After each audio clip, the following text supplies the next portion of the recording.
Researchers have found that hundreds of charities across the region are facing big reductions in council funding, or they're losing it altogether. A group which campaigns against government spending cuts says organisations helping children and young people are among the worst affected. Giles Latcham reports. Internet, Xbox, laptop. Stuck for childcare during the school holidays. For parents in Lascelles in Birmingham, this scheme is just a ticket, but not for much longer. From September, this project obviously will cease to exist because we haven't got any more funding to provide the project.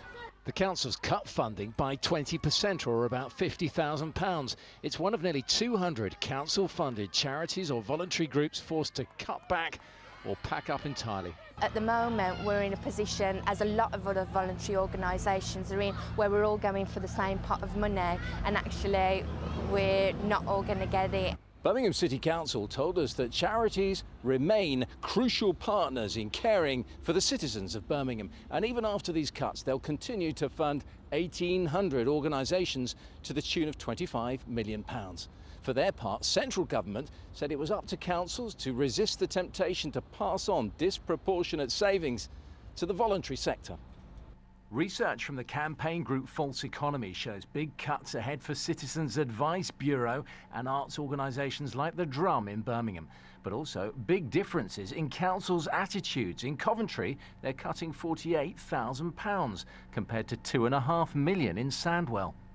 We were not prepared to pass on the kind of cuts that government had passed on to us. Those cuts bit very deeply in communities, those cuts bit very deeply with the council, but we were not prepared to put takes those an kind overview of on the voluntary pressures sector in onto Birmingham services and which wonders were already how it's stretched. supposed to help build the Prime Minister's much vaunted big society.